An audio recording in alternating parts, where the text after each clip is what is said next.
2 weeks into the new year, and we've got mergers going through, and we've got White House suing Powell. We've got $200 billion in mortgage-backed securities being purchased.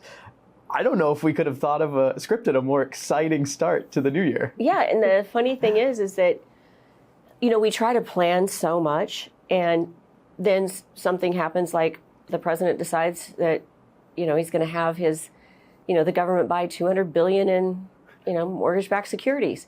You can't plan for that. What you can do is make sure that you've got enough margin in your business, that whether that's time, money, influence, so that when something like that happens, you can immediately seize the opportunity that's showing up. Take action. Yeah. The other thing I thought is making sure you're around people who understand how to interpret that. And I think that's one thing that you always do well for our agents is help them interpret those things. So let's talk about rates a little bit, because what I just mentioned, has caused the rate conversation to hit the headlines, right? And so, can you give us a brief overview, what's happening in the environment doing to rates? What are we seeing, and how should agents be taking action on these things, do you think? I think one thing, and people don't need to nerd out on this, but what the president is asking with mortgage-backed securities is very different than what the government typically does to get rates lower. Typically, it's traditional, bonds. It's mortgage-backed securities. They're basically a conglomerate of housing loans that when you buy them like that, what it does is it changes. It's really what the effect is between the 30-year mortgage rate and the 10-year yield. So that spread between the two, if we were dealing with the spreads from 2013, mortgage rates right now would be 7.25%, 7.5%. But they've come down to about 200 basis points. And now, they're probably going to inch down to 180 or 160 basis points. And what that means is the difference between the 10-year at whatever it is, 3.8, 3.9, 4.1, whatever it is, you add to it whatever the spread is, and that's what the 30-year rate is. All right, and so what we're seeing is that spread is narrowing as a result, in part, of what came out of the White House. What came out of the White House, and so you saw, bonds, you saw rates all over the place on Friday, and it'll settle down over the next couple of days and has started to settle down already. But what you're seeing is the implication of the government doing that and doing it with mortgage-backed securities versus U.S. Treasuries is significant, and what it's causing is rates to go below 6%. And there's so many buyers that have been on the sidelines, right, waiting for rates to come down. We had one of the strongest purchase application years in recent history. Correct. Right, that are kind of sitting there in that backlog. And also, you're also seeing refis popping up. People going, oh, maybe I should refi. So what's fascinating, if you just look at that philosophy, which my philosophy is buy the house you want now, refinance later if more rates come down. People sitting on the side, let me give you a real life example. A $400,000 house. If you look at what you would save between a 6% interest rate and a 5% interest rate in 1 year, it's about $3,000, okay? So people are waiting for rates to come down to save $3,000. But if you look at the value of a home over the last 50 years, there's a 4% appreciation trend line, and sometimes it's above it and sometimes it's below it. But over time, it's a 4% trend line. On a $400,000 house in an average year, that would be how much money that your house would appreciate? $4,000. $16,000. $16,000. 4%. Oh, 4%. Right. Sorry. So you're sitting here waiting to save $3,000 and giving up $16,000. Yeah. That doesn't make any sense. And if you take like an average of 7 to 10 years of home ownership too, and you start to look at that, I mean, what you're saying makes total sense. And so what I'm hearing you say is, like, as skilled agents, we need to be able to take that and ask those powerful questions so that they can self-discover that, oh, waiting actually is probably not going to play out in my favor. Correct. Right? Yeah, and what's fascinating too is we actually, as you know, I nerd out on this stuff, but we actually have a calculator that we have from our mortgage company that you can actually sit there with the client and show them, because what I just showed you is only the appreciation side of it. Right. There's also the interest that you get to deduct and save money on your taxes. And so it calculates that all together and shows you really the true cost of waiting. And I think that's a really powerful conversation to have with a buyer that is waiting for interest rates to come down, because most lenders will do a no-cost refi later on. So there's no downside. If you find the house you love, buy the house. Yeah, and that's a really good point. For any agent that's in our network, if you haven't used the cost of waiting calculator, you've got to do it. I mean, it was in our newsletter, our Access newsletter a couple of weeks ago, and it very beautiful, simple PDFs that can be printed out on the spot. I mean, I'd be sending that to all of my people that are sitting on the sidelines, showing them this, because people need to see this stuff. Well, not only that, but our friends at Envoy who shared this calculator with us, but it's not just that. And I'm not really trying to promote anything other than the fact that there's an opportunity here, even with a refi, for instance. Right now, get your homeowner's insurance, get a new quote on your homeowner's insurance, because chances are you could save money on that too. So a refi, you could actually maybe save money on a lower interest rate, plus save money on your homeowner's insurance and end up with a house payment. And what I'm being told by our lenders is $300 or $400 a month just by doing that one thing. And so I think most of us, if we don't understand something, we get paralyzed and we just don't do anything. Yeah. The number one thing we can do as agents is be that consultant that really helps the buyer or the homeowner understand the opportunities. Because there's an opportunity for a homeowner that already has a home, potentially by refining, right, and getting a new insurance quote. And there's an opportunity for a buyer that's been sitting there paralyzed because everybody's telling them wait for rates to come down. Right, because the media has a rate obsession instead of actually looking at it in its totality with affordability and all of the benefits of owning now versus later. So in the simplest terms, if I'm an agent out there, maybe I have a bunch of buyer's agents on my team, what am I telling my buyer's agents to go do right now? Look at the mortgage calculator and understand it, so that when you have a buyer that's reluctant because of interest rate, you can actually just show them the cost of waiting. There's nothing more powerful than showing someone something rather than telling them. When an agent tells without any sort of data to prove it, naturally the consumer thinks they're just trying to make a commission. Right. So I would say grab that, go grab the tool that we have that shows the appreciation of homes over time. Yep. And we have one specifically for Arizona. So we can show you the national one and one specifically for Arizona. And the other one I would show if a buyer's reluctant is there's also Logan Motoshami gave us a great graphic earlier in the year, and it shows over the last 50 years, other than the Great Recession, there's only been one time that housing didn't go up, and it went down 1%. Yes. That's going to bring to a buyer confidence, calmness, because the biggest fear of a buyer is making a bad decision. Right. They want to be successful. And they don't want to live with having to tell family how they made this horrible decision buying a home.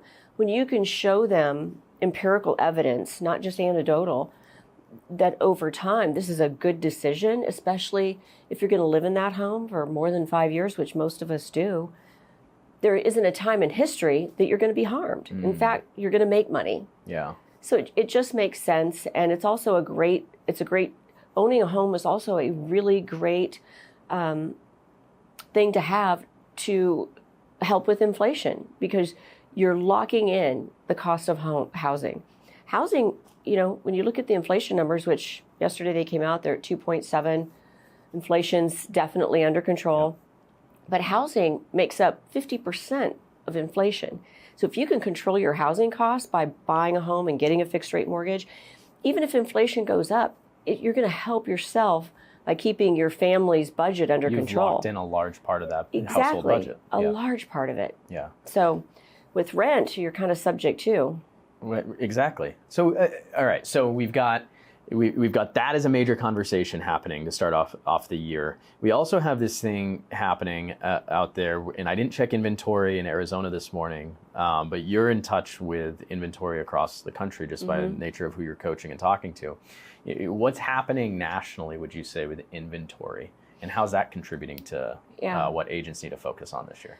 So over the last year, inventory has climbed somewhat, but it was savagely unhealthy during the pandemic. And so that's not a bad thing, but it's gotten back to the 2019 levels, which is a healthy market. Yeah.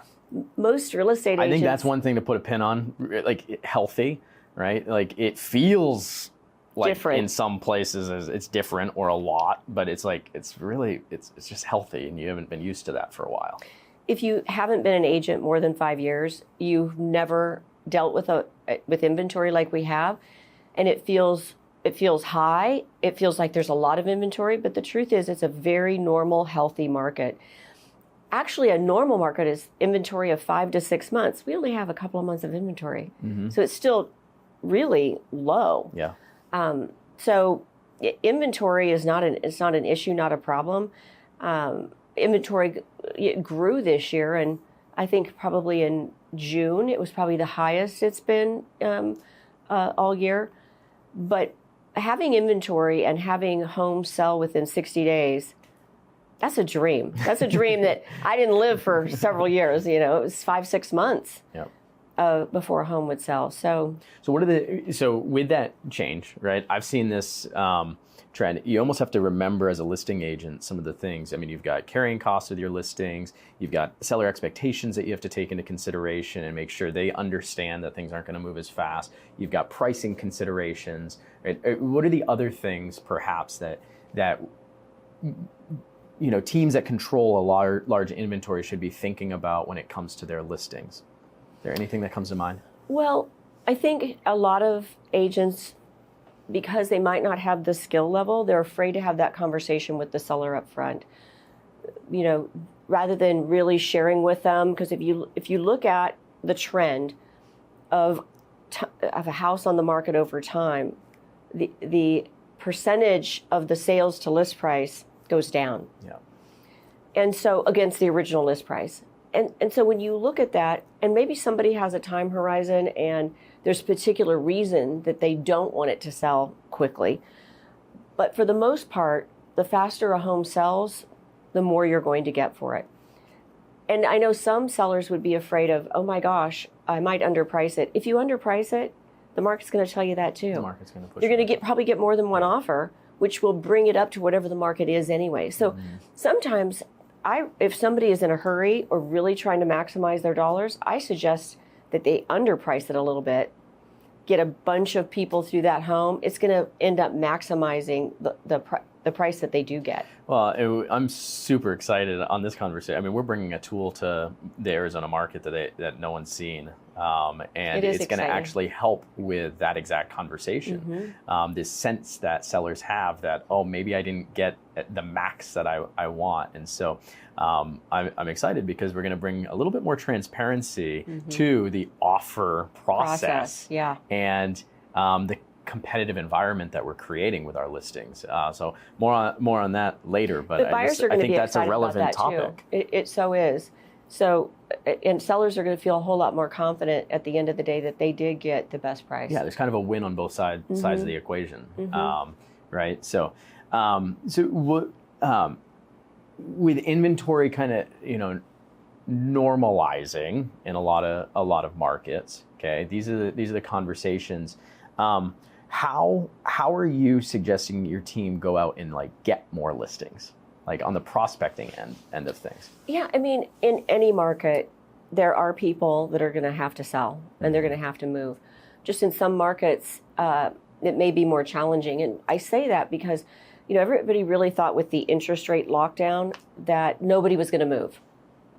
People still move. They still have divorces, deaths, growing families, job opportunities. But sometimes there's just fewer of those. And so what it means is, you might have to put more effort and time and work in finding those sellers than you would have before. So it just may mean that you have to put more time in whether it be through talking to people who give you referrals, whether it's open houses. Open houses are probably one of the best ways to actually find listings. Yeah.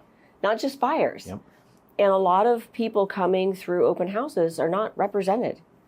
So again, if you really get skilled at having a great open house, chances are you're not only going to find a buyer, but that buyer needs to sell their home also.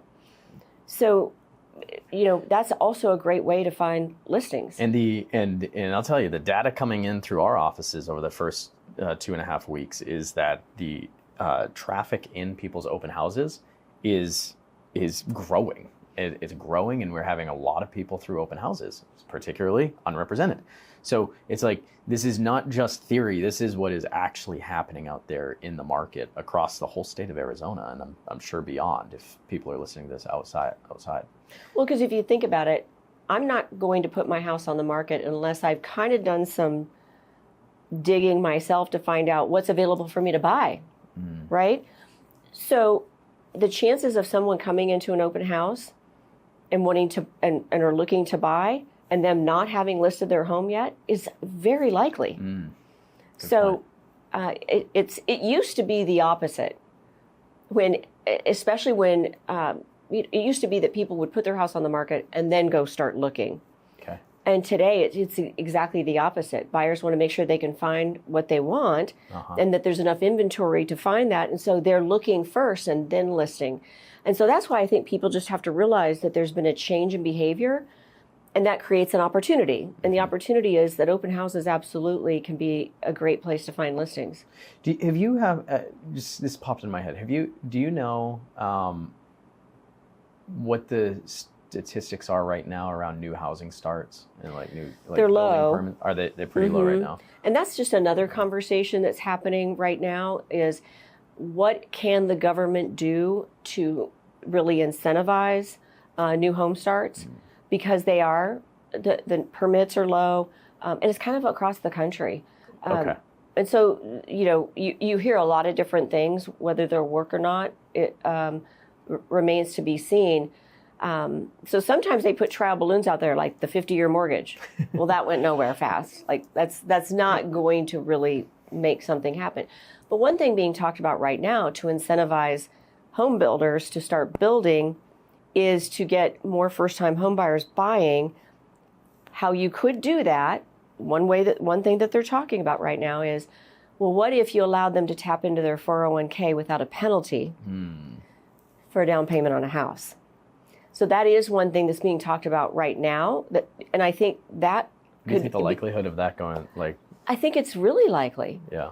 And that really speaks to first-time home buyers. And when you think about it, a really healthy, robust market, you're going to have 35% to 40% of all homes built in a year be first-time home builders. Or I'm sorry, homes that sell in a year be first-time home builders.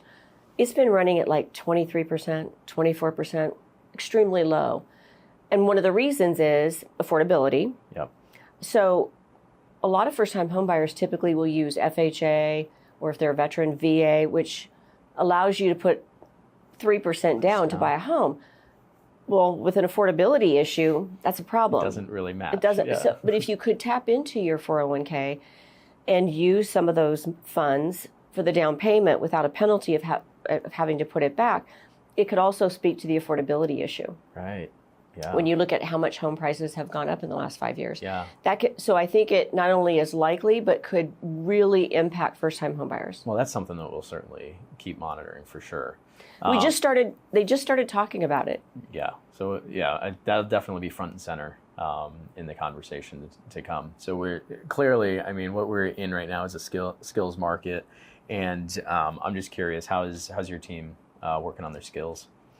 That's really the only thing we talk about. We have a roundtable this afternoon, and the conversation is all around with what's been happening in the market just last week. How do we get that information out to our clients quickly? And how do we use these tools to show them versus tell them how to take advantage of this opportunity right now? Because if everybody's taking advantage of the opportunity, then sometimes you may be competing and be in multiple offers. And so the more quickly you can implement and be that advisor, trusted advisor to your clients, and share with them why taking action now versus waiting when everybody else takes action is to their benefit. So really that's all we're talking about that. And then the other thing that we're talking about in terms of highly skilled, when you look at the course of a transaction, there are certain things during a transaction that cause an extreme amount of stress. And you and I got to see some data of what that actually looks like for a seller. Right. And as an agent, you can minimize that stress by a lot of things you do up front in the listing appointment. And so what are we doing with skills? Showing the agent what the conversation looks like, what the benefit is to the seller, really speak directly to the fears that they have. And how do you do that up front? Because the having to deal with people who make comments that aren't really friendly, like why they didn't like your house, how you help a seller understand negotiations so they aren't fearful of it. How about an inspection that comes back with 50 pages? You know, all those things stress a seller out. If you can deal with them up front, it doesn't mean that they're not going to happen, but if you share with them how you can minimize that up front by doing a few things, it does change at least a lot of the fear and that sellers have during the entire transaction. So I think that's another skill. And that strengthens the relationship. Right? Yeah, of course. Right? And it also, and that's really the difference. Are you really that trusted advisor, or are you just that transactional agent? Yep. And there's a difference. And the difference is how skilled you are. When you know what the stressors are, deal with them up front. Yeah. You're going to deal with them, either on the front end or the back end. And the trust level goes way up when you deal with them on the front end. Right. And conversely, the trust level doesn't just stay static if you deal with them on the back end. It goes down. It goes down. Right. Yeah. So it's like, it's not even it's just a net win to deal with it closer to the beginning of a transaction. Most people don't, however, because they don't know how. They just honestly don't know how to talk about getting a home warranty up front on the property. They don't know how to talk about getting a home inspection up front to find any big surprises. Yeah. Like if all of a sudden you find that, in Arizona that, your AC unit's going to go out, well, a whole lot better to deal with that before you've locked yourself in on a sales price and now you find out you need a $15,000 that's not fun. That's not fun. So there's just a lot of things that you can do up front that minimize that risk, and therefore give sellers a whole lot more confidence going into the negotiations on a property. And honestly, like we've talked about before, a lot of that's just because there's no preparation beforehand. I mean, these are all things that we can prepare for. These are all things that you can sit in any of our classrooms across the state and you can learn about, you can prepare for before you go into that listing appointment. And yet the difference between the skilled and winning agents and the unskilled and those that are having a tough time is usually, not always, but usually that preparation is not happening. I'll go back to what I told you earlier. I'm having dinner with now, I would say, my friend Jack Nicholas, who really, truly is one of the greatest. Pause for a second. I mean, my friend Jack Nicholas. That's cool. One of the greatest golfers of all time. Yeah. Right? And I asked him, what do you do when you're in a slump? Because I don't care what industry you're in, you can get into a slump and you don't really know how you got in the slump and you don't know how to get yourself out. And what he said, I thought to myself, it is no different in real estate.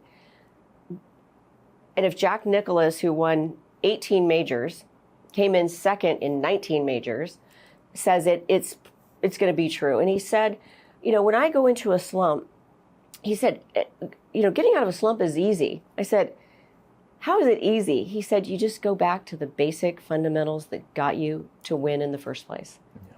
Is that not true with agents? Sometimes we honestly are having success and we think it's one thing. And so when we get in a slump, we try to fix it by doing this thing that really had nothing to do with your success. What had to do with your success, and what Jack said is, it's not how much pressure you put on yourself. It's not, going really hard one day for 18 hours. What it is going hard every day for 3 or 4 hours. It's that consistency. Yep. He said consistency will win out every time. Yeah. And so he talked about, this was fascinating too. So think about it.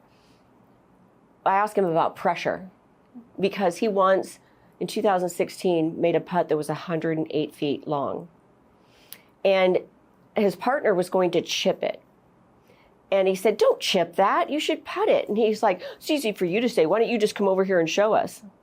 And he did. And he sunk the putt. 108 feet. 108 feet. And what he said was, pressure is pleasure. I said, how can pressure be pleasure? He said, because if it's Sunday and it's 12 noon and you're done playing golf, there's no pressure and there's no pleasure. He said, but if you're still playing at 5 o'clock in the afternoon, it means you're winning. You're winning. So there's pressure. Yeah. So pressure to him is pleasure. He said, pressure is what you should play for. Mm.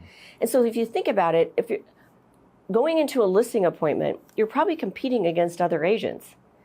So a lot of people, I think, feel pressure because they didn't plan and they didn't prepare. Yeah. So winning, it really comes down to consistency and preparation. It really does. Yeah. And when you do those two things, you don't feel pressure in the listing appointment at all. You feel highly skilled. You feel like that great advisor because what you're saying is true and you've lived it, and you can tell examples of when somebody didn't do this, what happened in the transaction. And Jack was the same way. He said, I knew that if I let him chip it, that anybody coming up behind us was going to do the same thing. And that was the wrong move. It should have been putted. And I just think it's fascinating. You know, you're listening to someone 85 years old who's had massive success. And he's saying, be prepared. See pressure is pleasure. And if you're not prepared, he said, and I lose, I deserve to lose. It's on me. Yeah. So extreme ownership. There's a few things, one of which I was thinking about just this morning, right? We're only a couple weeks into the new year, and oftentimes I think we just add stuff. We do more. And as you're talking, I was just thinking about, it's just like, it's that idea of we've got to do less more, right? It's that 4 intense hours of the right thing has a much greater impact on our business than 18 hours of mediocrity. And if we could just stay in that mindset of execution in shorter runs, doing the few things that matter, you're gonna have a successful 2026. The other thing that I thought when you're talking about pressures, it makes so much sense because, I mean, comfort is the enemy of making progress and growth. And we can all admit that when you come out of a high pressure situation and you've won, that is way more pleasurable. The nail biting game that ends with you sinking that free throw, like that's so much more pleasurable. And so if you're not in high pressure situations, I have to ask, like, are you really capturing your full potential? And if not, okay, maybe it's time for you to get a little bit more uncomfortable. Well, I think about the 18 hours of mediocrity that you talked about. There are a lot of agents out there right now that think they're extremely busy and working really hard. And the truth is, they're just doing busy work for 18 hours. They're not really focused on what's really important. Because to be focused on what's really important, I think there's a lot of fear in that, right? And if they just understood that on the other side of that, on the other side of just that consistency on a daily basis of like learning just what I said, $400,000 price, 6% versus 5%, what's the savings, what's the appreciate, you could learn that quickly. Yeah. But you're not going to learn it just doing busy work. You're going to learn it by being around other highly skilled agents who are willing to help and train. And I think what I'm seeing also is I'm seeing a lot of solo agents moving towards teams because teams make it look simple. They have the roadmap. Just do these things, plug into these things, you're going to win. And it's true. So whether the Market Center has that roadmap for you in their PC program, or a team, if you think about it, if you're around other people who have already succeeded, the chance of you succeeding is exponential. Yeah. It's the number one thing I think in real estate that's the most important, and that is go shadow someone who's doing it well. Yeah. I just referenced it the other day in a group of some of our agents, and I said that. It's like, it is a well-studied fact that if you're around another top performer, the closer I get to you, the closer you get to John Maxwell, the higher our productivity is. It's just as you like to say, it's just a flat fact. Yeah. And so it's like if you're not succeeding to the level that you intend on, then it's not the time to go do busy work for 18 hours and convince yourself that you're busy. It's the time to get around someone who actually is making 20 contacts a day and start making 20 contacts yourself. And talk about that being uncomfortable. I don't know any place that you succeed that there wasn't discomfort getting there. Right. Just like example, I got on a plane and flew all the way to the East Coast to have dinner with John Maxwell and Jack Nicklaus, to then really listen to John a lot about leadership the next day, to get back on the plane at 3 and fly all the way back to Phoenix. That was a 36-hour turnaround all the way to the East Coast and back. It was very uncomfortable. Yes, I was tired, but it's worth it to go be around those leaders who are at, they didn't just do well once in a while, who have crushed it in their career, in different careers, but same leadership. It's totally worth it. And I think we have to be willing to be uncomfortable. And it's uncomfortable to say you don't know something, or that you suck at your scripts, And so being around other people who have already done what you want to do is the fastest way to success. And that's why I'm willing to do what I did, to take those nuggets. And what it reminded me of, honestly, David, it reminded me of exactly what you said a minute ago. I don't need to do more. I need to do less of the right things, because the rest is just the rest. Yeah. It's the 80% of the whirlwind that really most of the time solves itself. Well, and if you have to be reminded of it, every single one of us has to be reminded of it. Yeah. Right?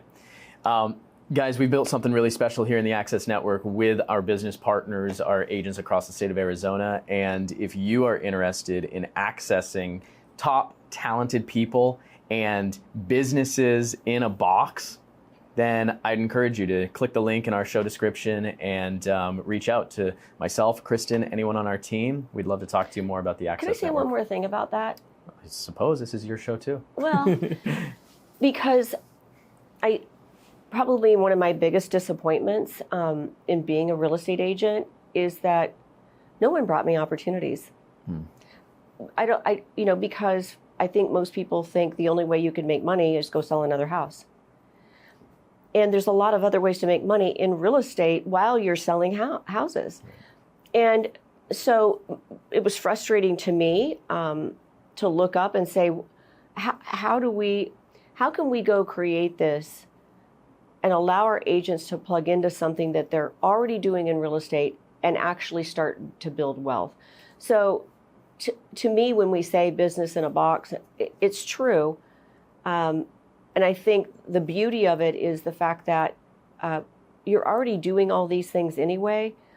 And if you could be part of a business that you didn't have to go start, that you didn't have to go fund, that you didn't have to get off the ground, and you could be part of it, that's what I wish I would have had. Yeah. And so a lot of times we create things that I wish I would have had.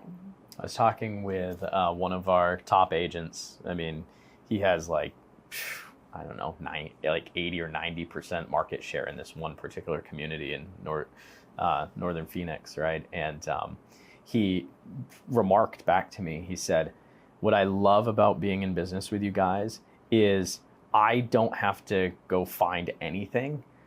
You just call me up and you tell me, hey, you have access to this now. Right. And these are his words. And Scott's a great agent. And I was like, Scott, I couldn't have said it any better myself. That is our goal. We want to wake up every day and we want to just have something else out there that fits the entire flywheel of your business so that you just plug it and play it. And nothing changes except for you have Your more bank leverage and a bank account that matches what we believe you should as a top performing agent. Again, if you want more information about this, we'd love to talk to you. You can access accessnetwork.us for more information or reach out to us directly. With that, that's another episode.